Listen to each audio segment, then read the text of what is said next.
Vous écoutez Servez-vous, première chaîne de podcast spécialisée dans les services à la personne. Retrouvez-nous un mercredi sur deux dès 7h pour un tout nouvel épisode en solo ou en compagnie d'un des acteurs du secteur. On y parlera actualité, témoignages d'entreprises ou encore décryptage de thématiques. Co-animé par Coralie et Capucine, Servez-vous est propulsé par Aladom, site de mise en relation dans le secteur des services de proximité entre particuliers et professionnels. Rejoignez l'aventure en vous abonnant à notre chaîne Servez-vous ou en nous rejoignant sur Instagram. Bonne écoute! Hello à tous, on se retrouve aujourd'hui dans un nouvel épisode et cette fois je suis en solo. Ça faisait un petit moment puisque comme vous avez pu le constater, ces temps-ci on a la chance d'avoir justement différents invités et du coup de réaliser des épisodes plutôt échanges et interviews. Mais voilà, on tient quand même à garder cette petite cadence et ce rythme d'avoir quand même quelques épisodes en solo de temps en temps, histoire d'aborder les différentes actualités du secteur. Donc c'est bien évidemment le sujet du jour. Comme vous le savez, c'est des épisodes qui sont plutôt rapides, donc aujourd'hui on va aborder 4 informations et voilà, j'espère que ces formats-là vous plaisent toujours autant et je vous laisse avec la suite. Première information et pas des moindres, c'est l'augmentation du SMIC qui a eu lieu du coup au 1er mai de 2023. Donc en raison de l'inflation, le SMIC a été revalorisé en ce début de mois et le SMIC brut est donc passé à 1 747,20 € par mois, soit une évolution d'environ 2%. Je crois qu'exactement on est à 2,19%. Donc cette augmentation elle est effectuée de façon automatique et voilà, si jamais vous êtes concerné, vous n'avez absolument aucune démarche à effectuer de votre côté. Deuxième information qui concerne l'URSSAF. En effet, l'URSSAF a annoncé avoir détecté une fraude au crédit d'impôt s'élevant à 3 millions d'euros fin avril. Donc une plainte a été déposée le 25 avril exactement contre 5 organismes du secteur des services à la personne pour des soupçons justement de fraude et notamment de fausses factures, à peu près 1200 d'après les informations qui ont pu être diffusées. Selon l'URSSAF, les sommes ont pu être encaissées par des clients entre guillemets potentiellement complices ou sur des comptes bancaires créés spécifiquement avec une potentielle usurpation d'identité. Une plainte, comme je vous l'ai dit, et des mesures d'urgence ont immédiatement été déployées.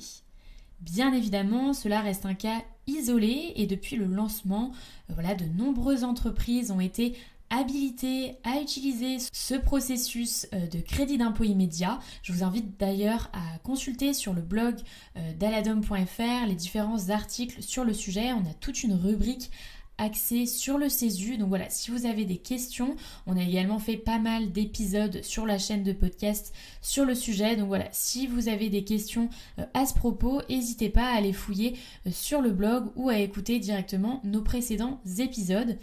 Donc je reviens à mes moutons, l'URSSAF aurait donc versé 116 millions d'euros depuis janvier 2022, donc globalement c'est un dispositif qui marche. La FEDESAP aurait immédiatement soutenu la réactivité de l'URSSAF et n'a pas hésité à montrer son soutien et son combat contre ce type de pratique.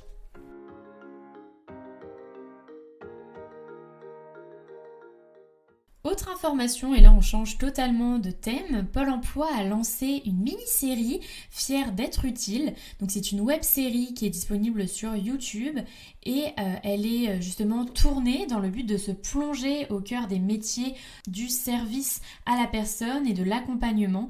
Donc les vidéos, elles montrent vraiment la réalité du terrain, la réalité de ces métiers, les valeurs et l'engagement de ces professionnels. Cette série, elle se compose de 7 épisodes du coup que vous pouvez retrouver de façon assez accessible donc sur YouTube comme je vous l'ai dit. Et en fait, à travers tous ces épisodes, du coup, on aborde également les perspectives d'évolution de carrière dans le secteur, les formations. Et voilà, on va vraiment creuser un petit peu dans les dessous de ces métiers. Donc n'hésitez pas à aller voir sur YouTube si le sujet vous intéresse.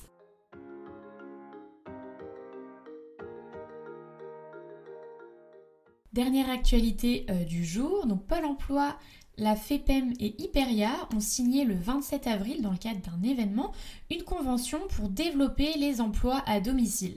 Donc l'objectif de cette convention, elle est vraiment de développer conjointement l'emploi à domicile en alliant l'expertise de chacun afin de répondre aux besoins croissants des particuliers employeurs et de l'emploi à domicile dans les années à venir. On en parle très souvent sur la chaîne, la demande va augmenter dans les années à venir pour plusieurs raisons et notamment liées au vieillissement justement de la population.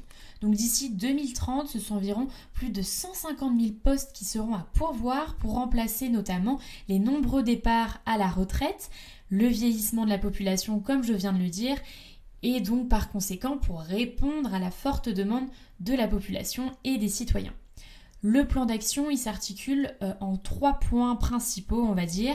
Donc le premier point, ça va être de sécuriser la relation d'emploi, de renforcer une information de proximité et enfin de promouvoir les métiers et les dispositifs de professionnalisation du secteur, de mettre en avant effectivement les possibilités également d'évolution, les formations, etc.